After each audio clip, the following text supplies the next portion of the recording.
The First Awakening. Welcome back everyone to Mind Podcast. The Buddha is the one who attained complete enlightenment, and his teachings are methods that guide everyone to practice, transforming evil karma into good karma, transforming delusion into awakening. Currently, we label ourselves as Buddhists studying the Buddha's Dharma, walking the path the Buddha walked. Some have only just begun to learn Buddhism. Others have studied for a long time. So has anyone gained any part of awakening yet? Why is it that we study the Buddha's Dharma, practice according to the Buddha, and yet, even though the Buddha was enlightened, we ourselves have not attained enlightenment? Although we say this, if you reflect upon it, you will see that you have in fact achieved a small measure of enlightenment. I am certain of this. Because if one studies and practices even a little according to the Buddha, there is already some awakening. Whether we awaken greatly or just a bit depends on how deeply and thoroughly we practice. Each person will know this for themselves. Many people often hear that sentient beings are deluded, the Buddha is enlightened, but they do not understand what constitutes delusion or deluded about what, nor do they understand what enlightenment is or enlightened about what. If we consider ourselves Buddhists, yet do not know what delusion is deluded about what, and do not know what enlightenment is enlightened about what, then even if we practice for a lifetime, we still will not know how far our practice has progressed. If we understand what delusion means, we will know what enlightenment means. Saying delusion and enlightenment uses Buddhist terminology. In worldly terms, we would say mistaken or erroneous. For example, someone in the world buys a piece of jewelry, such as earrings or a ring made of brass but gold-plated, without knowing it is fake, and pays the price of real gold. That is called a mistaken purchase, mistaking something fake for something real. Once they realize it is fake, they are no longer mistaken, no longer deluded. Another example, a person goes to a friend's house but forgets the house number or the way, and so goes to the wrong place, unable to find the house they want. When someone points them in the correct direction and gives the exact address, they are no longer mistaken or confused. It is like one awakening from a dream. Likewise, when something is false, yet one believes it to be true, in Buddhism it is called deluded. When one recognizes something false as false, it is called enlightened. Delusion and enlightenment are not far apart. So, do you as Buddhists know yet what is false and what is true? The world is impermanent. Its lands are fragile. For a long time, in our ignorance, we have been deluded about what exactly. Everyone tends to see this body as enduring and all the things we do, the environment, daily activities as real. We even strongly assume we will live to 70 or 80, perhaps 100 years.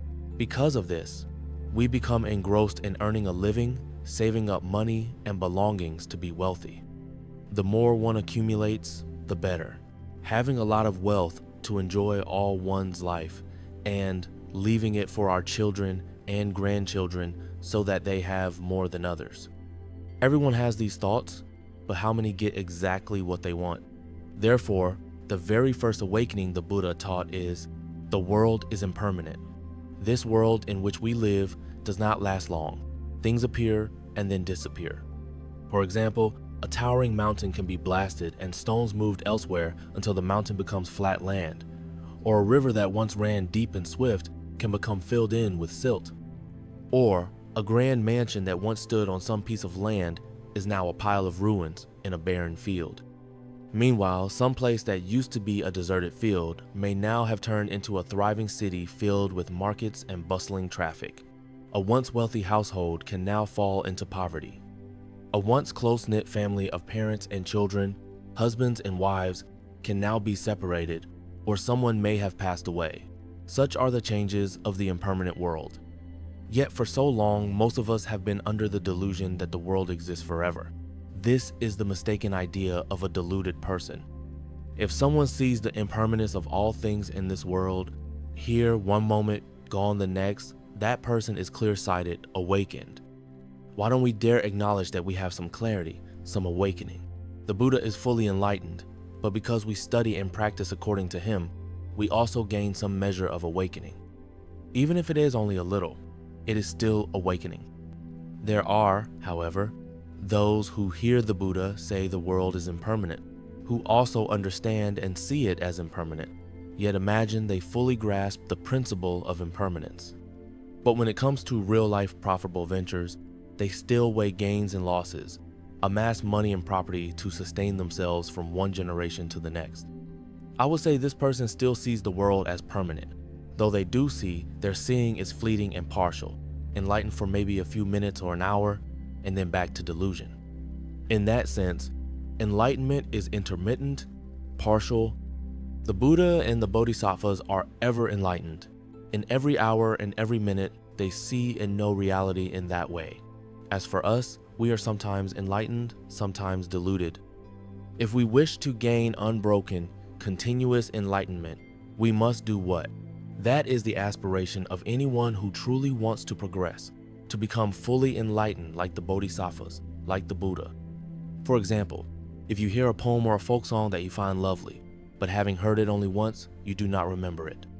If you write it down, read it repeatedly, keep it in mind, and recite it over and over, you will eventually remember it. Likewise, for so long, we have been conditioned by worldly notions. Our parents, siblings, relatives, and so forth have taught us that life is permanent, so everyone competes and strives for gains, for personal advantage, for personal and familial well-being, aiming for wealth and pleasures, all with a mindset of longevity, decades or centuries. Now, upon hearing the Buddha teach, the world is impermanent, we examine and see clearly that everything in life is impermanent. The Buddha's words are indeed correct. Yet if we just hear it once and then forget it, we are only momentarily awakened. If we regularly recall, contemplate, and examine the Buddha's teaching, recognizing that from our bodies and minds to external objects, everything is impermanent and continue to examine it in this way, then we will increasingly gain a deep realization of impermanence. At that point, regarding both body, mind, and external circumstances, we no longer cling or mistakenly hold them to be permanent. We truly see them as impermanent.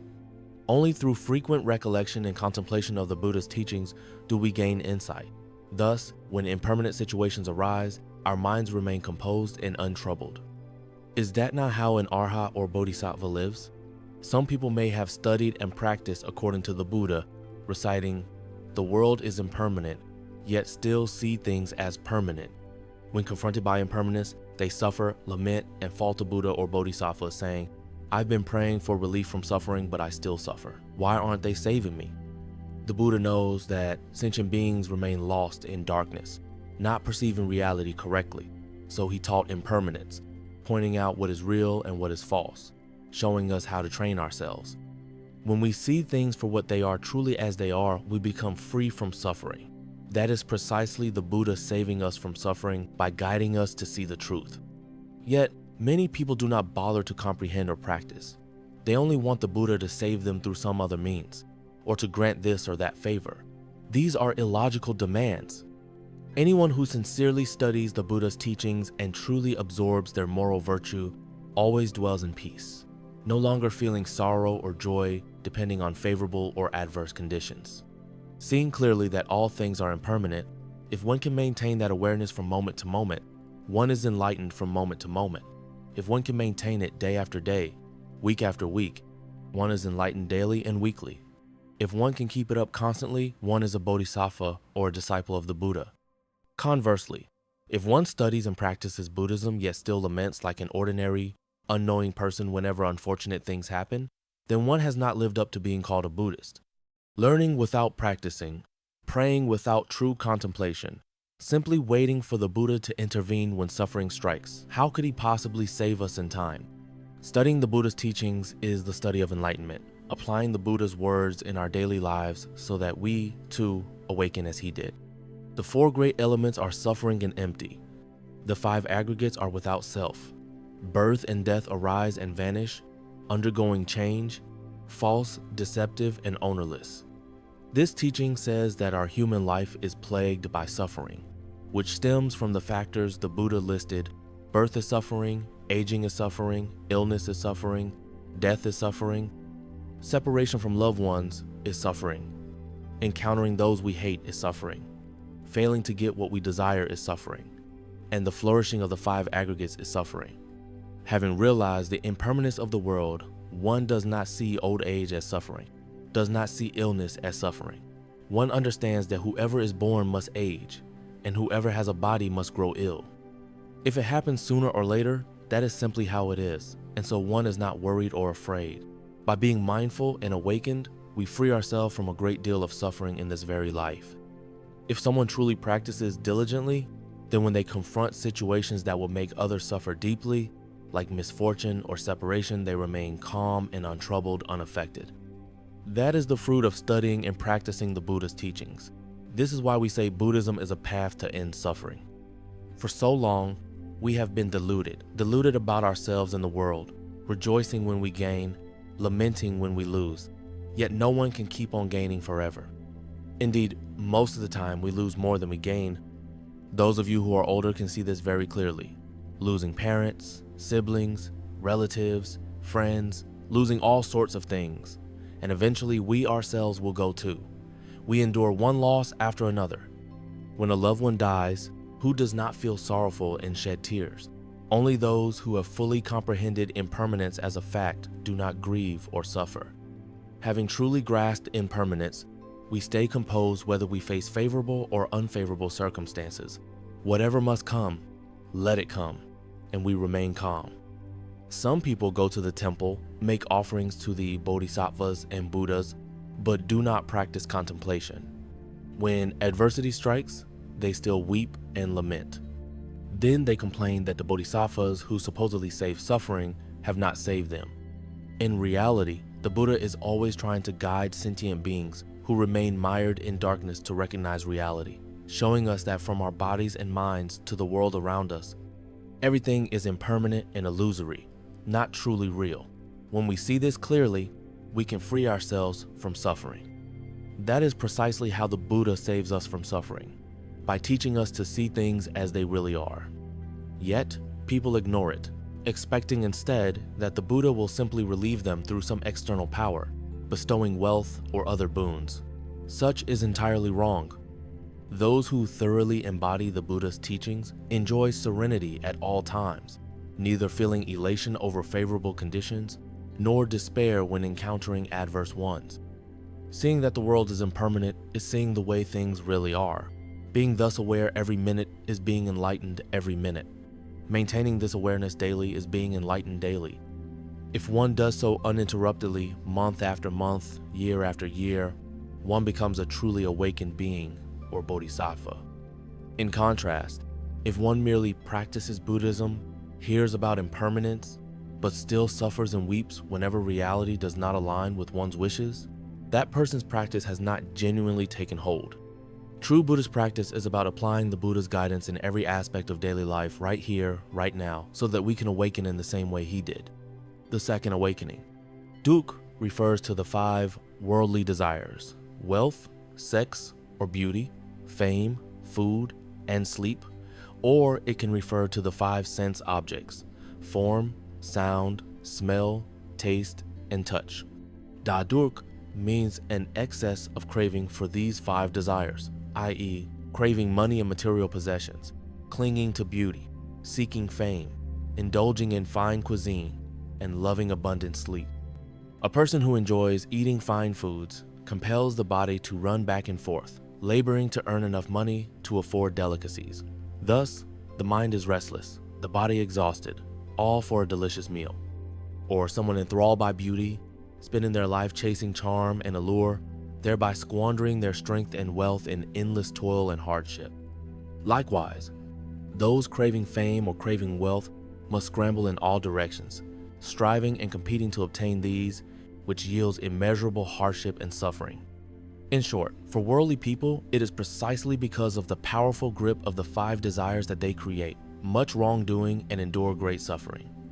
The greater the craving, the greater the suffering. In the Aham Sutra, the Buddha tells a story. Long ago, there was a king named Dan San who, due to the great merit accrued in many previous lives, became a wheel-turning monarch, intelligent, righteous, endowed with the 7 treasures, ruling over all lands. During his very long reign, he once wished that, For 7 days, it would rain precious jewels rising up to knee level.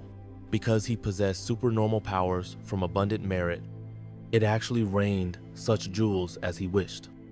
Arriving there, he entered the palace of the Dharma. The lord of that heaven, Indra, ceded half his seat to King Dain San. Seated on that half seat, King Dain San's radiance, attire, and presence seemed identical to Indra, except that he blinked his eyes. Then he thought about seizing the entire seat and becoming king of both the heavens and mankind. The moment he gave rise to that thought, he abruptly fell back to the human realm, losing his supernormal powers. Gravely ill and near death, he instructed his attendants. Once, while I was serving the Buddhist church, I went to lecture at the Jiadiran branch. After the talk, a Buddhist layperson drove me back to the temple. On the way, I advised him, "You're getting on in years. You should devote some time to reading sutras and reciting the Buddha's name to accumulate merit. If you work endlessly until you die, it will be even more suffering." He replied, "I own 3 sawmills. Each morning I have to check on production. In the afternoon, I place orders for lumber. In the evening, I handle my books until late. Sometimes I don't even have time to read a single newspaper column. I'm exhausted and just sleep. I appreciate your advice, but in my situation, how can I possibly practice? You see, so long as business keeps booming, it's hard to practice. When one is successful in making money, greed escalates." The Buddha compared this to a person who is thirsty but drinks salt water. The more salt water one drinks, the thirstier one gets. A poor, needy person may just want a bit of money to relieve hunger and cold, but once they have a bit, they usually want more on and on without end. Therefore, someone who claims that enjoying the 5 desires leads to happiness is entirely mistaken. The Buddha compared it to someone trying to quench thirst with salt water. The more you drink, the thirstier you become. People with craving never know satisfaction. A lay Buddhist who truly understands the Dharma will know that the nature of such desires brings suffering. The more one wants, the more suffering one experiences. If we learn to be content, an attitude of little desire, knowing sufficiency, we can have joy and reduce suffering. If we possess a small amount, we live accordingly. If we have more, we share with those who lack. We see that material things are impermanent and only borrowed temporarily to sustain this body so we can practice. We don't take them as primary goals, thus we are not consumed by endless wants. If we remain greedy for material goods, obviously we keep scheming. As long as we scheme, we become entangled in self-interest, possibly causing harm to others or to animals. The more we cling to desires, the more we create suffering for ourselves and others. One may think monastics eat simple fare, dress in plain robes, confine themselves to a frugal life, and then die anyway. People in the world enjoy luxury, partake of all kinds of pleasures, and also die in the end. Or good people die eventually, just like bad people. So what's the difference? Yet this comparison is flawed. People who indulge in worldly pleasures and people who live ethically with minimal desire both die, but their deaths differ greatly. Those immersed in worldly cravings, when nearing death, witness the body deteriorate while still bound to attachments to spouses, children, possessions unable to let go, thus entering death in fear and anguish, not knowing where they will go next. They likely carry heavy negative karma, leading to further suffering. But those who practice controlling body, speech, and mind so that they remain pure, though the body still decays, they die with clarity and composure. They know their path, free from terror. Having not committed negative deeds, they follow wholesome karma to better rebirths or attain complete liberation. Hence, although anyone dies, the difference is huge. One who craves worldly desires creates unwholesome karma and thus suffers after death, whereas one who practices letting go of desires, cultivating wholesome deeds, gains peace both now and in future lives or even the final release of nirvana. Deluded worldly people do not yet perceive the principle of karmic cause and effect, so they cling to the 5 sense desires as the highest good, drowning in them without realizing that the joys of such desires are short-lived illusions, which quickly transform into suffering. By contrast, awakened beings clearly see how false those pleasures are and choose a life of simplicity and purity, focusing on deepening compassion and wisdom for the benefit of all. The more one chases after worldly desires, the more suffering ensues. Wanting less leads to less suffering. When desire is gone, suffering ceases. Therefore, the Buddha taught that wanting is the root of samsara, the source of ceaseless misery. Hence, to truly stop suffering, we must kindle our wisdom lamp from the Buddha's teachings, dissolving ignorance and controlling the mind's cravings at their source, i.e., the mind that craves to prevent body and speech from acting unwholesomely. When the mind is calm, wisdom shines, ignorance recedes, and suffering is ended, bringing genuine freedom. Thus, eliminating suffering begins with illuminating our own minds through the Dharma, rather than seeking external solutions or blessings from this holy person or that medium. Doing so leads only to deeper entanglements. Suffering or happiness ultimately depends on ourselves, on whether we can conquer our cravings and develop wisdom. Buddha's path is about breaking delusion. Where there is delusion, desire arises, dragging us along in samsara. When that delusion is shattered, desire is extinguished, and we awaken to peace, not just in this life, but forevermore. The third awakening. Now we turn to the bodhisattva, who is unlike an ordinary worldly person. A bodhisattva always knows contentment and is happy living in poverty, maintaining moral virtue, always regarding wisdom as their true estate, not seeking anything beyond that. Money, fame, profit are all impermanent phenomena without real value. Hence, bodhisattvas neither cherish them as precious nor spend time chasing them. Instead, they continuously cultivate compassion and wisdom.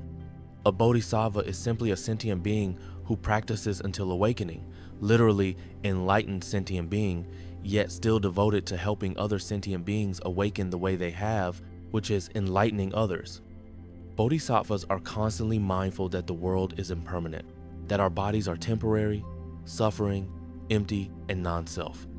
The Buddha referred to our world as the desire realm, where beings are pulled by desire.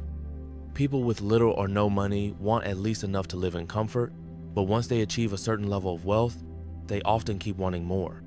The ancients said, "He who knows contentment sleeps on the ground with his arm as a pillow, eating simple rice and is still happy. He who does not know contentment, though in heaven, will never be satisfied." Thus, anyone who knows enough is happy in any situation. In the Sutra of the Buddha's Final Teachings, he said, "If you wish to escape every affliction, you should contemplate contentment. Contentment is truly abundant, peaceful, and secure." Similarly, the Venerable Master Ung Kwang taught, "Simple food relieves hunger, a thatched hut shelters you from wind and frost. If people knew contentment, trouble would vanish, leaving no trace." Indeed, the more we crave, the more suffering we endure. In fact, we face 3 phases of suffering and craving. 1. Not yet having what we want, unfulfilled desire causes suffering. 2.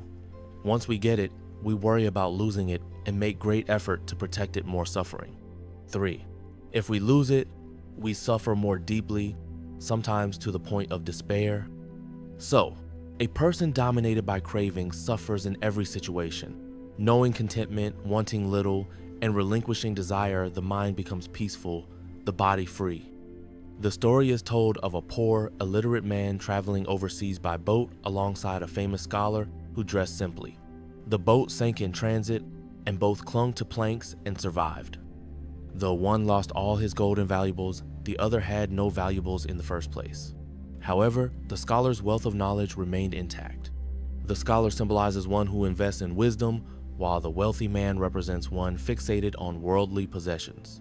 At death, you cannot carry away any material things.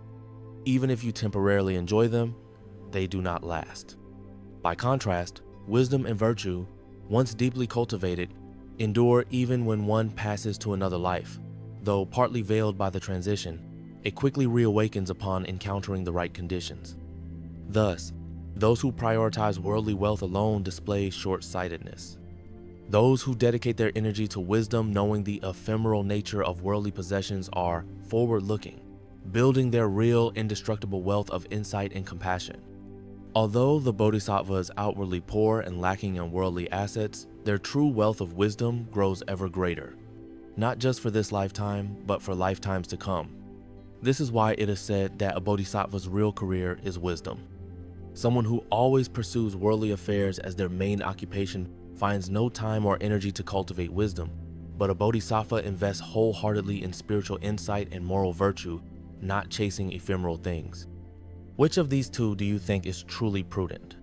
Most worldlings admire and praise those who build a successful worldly career with big houses, fancy cars, abundant property, or high status. However, seen from the perspective of karmic cause and effect over many lifetimes, the one who invests in morality and wisdom is recognized as truly far-sighted, for they do not lose what truly matters after death. The worldly person who invests only in material success keeps it only temporarily. Both the short-sighted and the far-sighted exist in this world. A bodhisattva is simply the far-sighted, awakened one who invests in truth. Hence, if you are keen on becoming a bodhisattva, keep practicing the path of contentment and insight. If not, you remain an ordinary being subject to repeated birth and death. The fourth awakening. The fourth awakening says that laziness and negligence lead to downfall and samsara. Therefore, we must practice diligently to eliminate evil karma, subdue the four kinds of mara, and free ourselves from the prison of the five aggregates and the three realms. What is negligence, and what is diligence? Negligence is a lack of purposeful effort. Diligence is perseverance in doing good and avoiding evil. For instance, a person who chases the five sense desires, restlessly working day and night to earn more and more money, is outwardly hardworking. But this is not the true diligence taught by the Buddha. True diligence is specifically applying the mind to prevent evil from arising and to cultivate goodness. The Buddha taught the four right efforts as follows. 1. Preventing unarisen, unwholesome states from arising. 2. Abandoning unwholesome states that have arisen. 3. Promoting wholesome states that have not yet arisen so that they arise. 4. Maintaining and strengthening wholesome states that have already arisen. Thus, a person who works from dawn to dusk because of greed for wealth is not necessarily diligent in the Buddhist sense. Meanwhile, one who sits quietly all day but constantly guards the mind against negative thoughts, stopping them before they take root, and nurturing only positive, beneficial thoughts, such a person exemplifies genuine diligence. Both negligence and diligence depend on ourselves. If we are negligent, we drown in samsara. If we are diligent, we uproot defilements and evil karma. Defilements here are the negative mental factors: greed, anger, ignorance, pride, doubt, and wrong views with ignorance at the root. Because ignorance blinds us to the true nature of reality, we give rise to craving and aversion, thereby speaking and acting harmfully, ultimately resulting in suffering for ourselves and others. A diligent practitioner is constantly vigilant, using the light of wisdom to dispel ignorance, ensuring body and mind remain pure. The four maras are: 1. Defilement mara, greed, anger, ignorance, pride, doubt, and wrong views. For example, a person who ordains to live in purity but still clings to sensual desires might disrobe to marry, thus giving up the path. That would be the mara of craving. Or a lay Buddhist who takes the 5 precepts but keeps succumbing to heavy drinking, this is mara of attachment overpowering them. Anytime greed or other defilements dominate and derail our practice, that is mara at work. 2. Aggregates mara.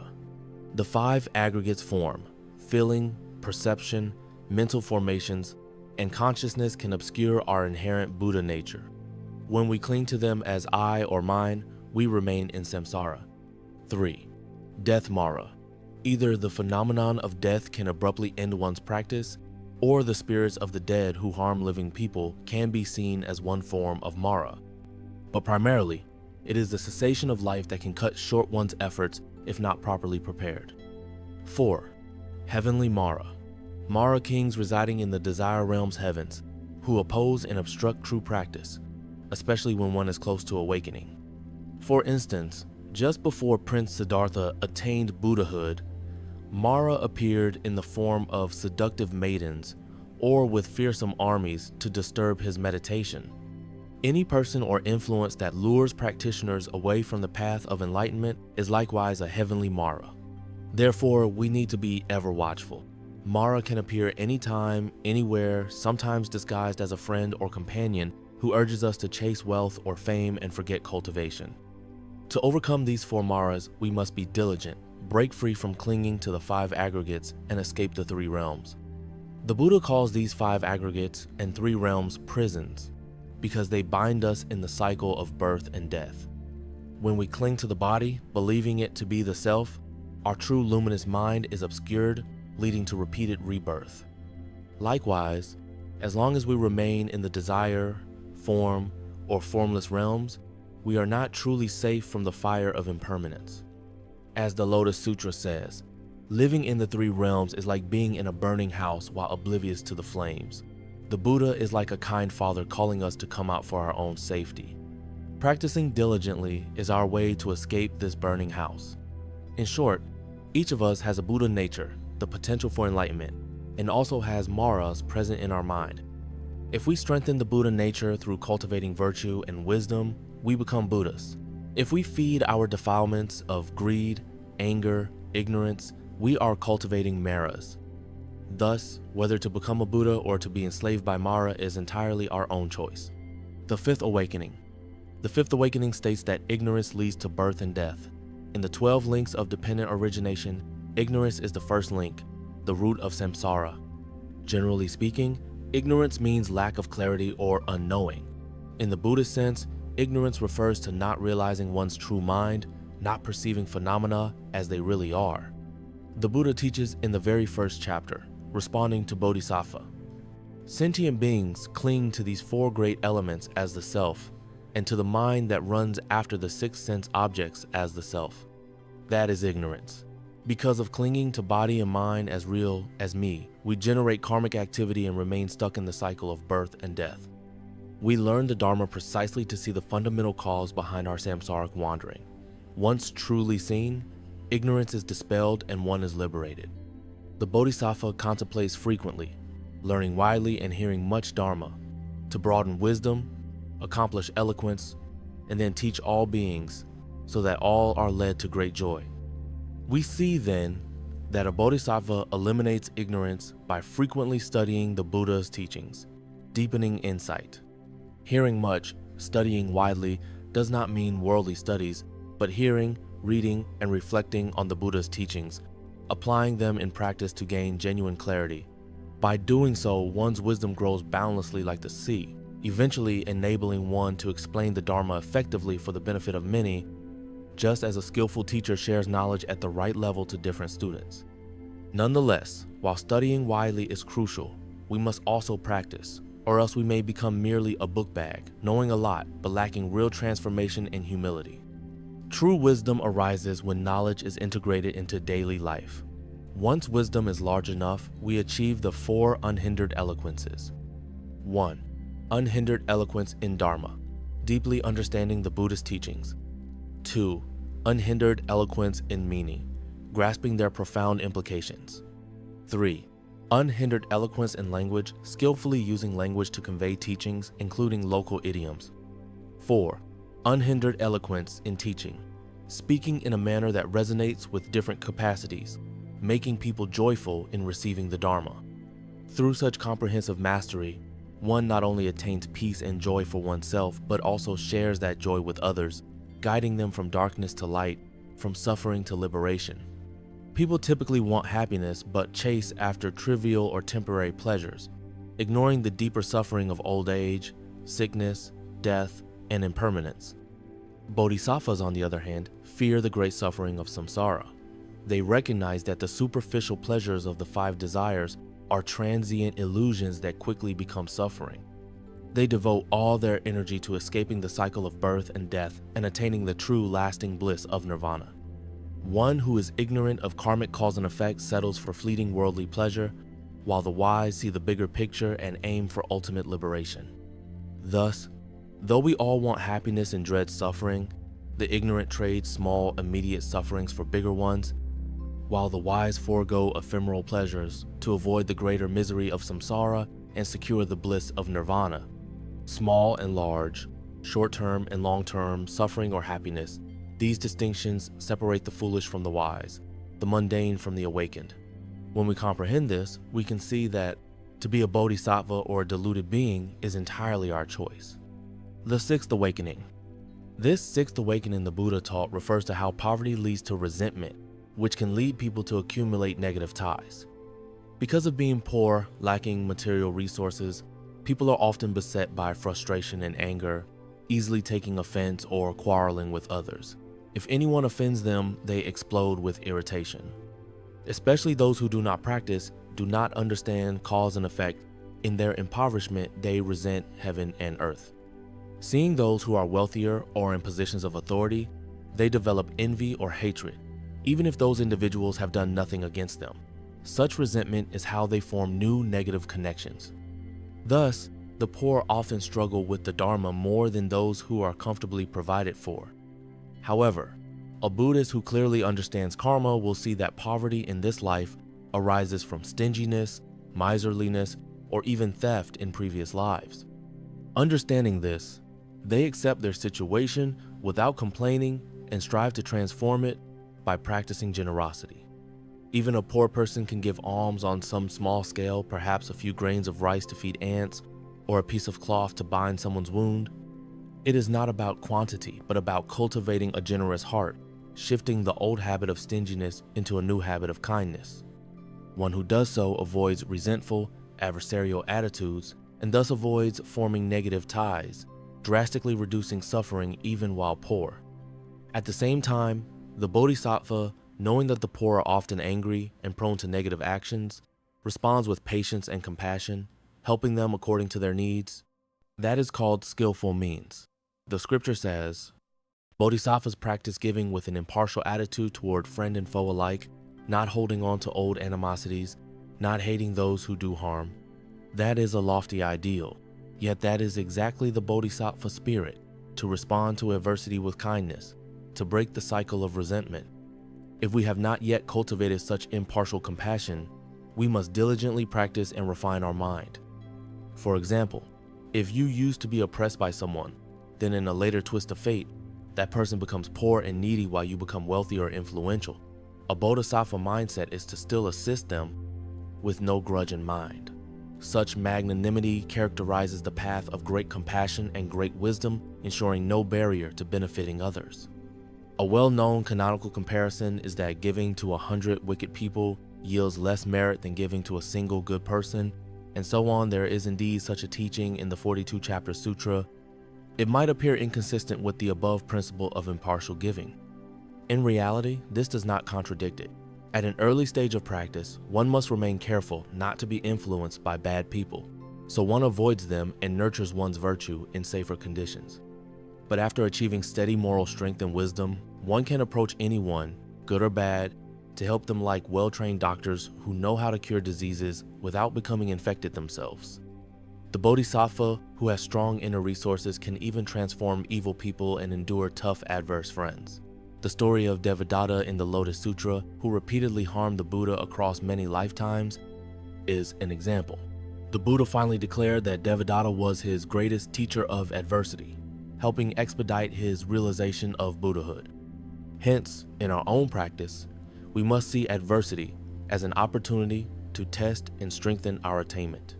If we only practice among favorable conditions and pleasant associates, we may never uncover our hidden faults, such as anger, pride, or craving. Real progress is made when we face difficulties and remain unwavering.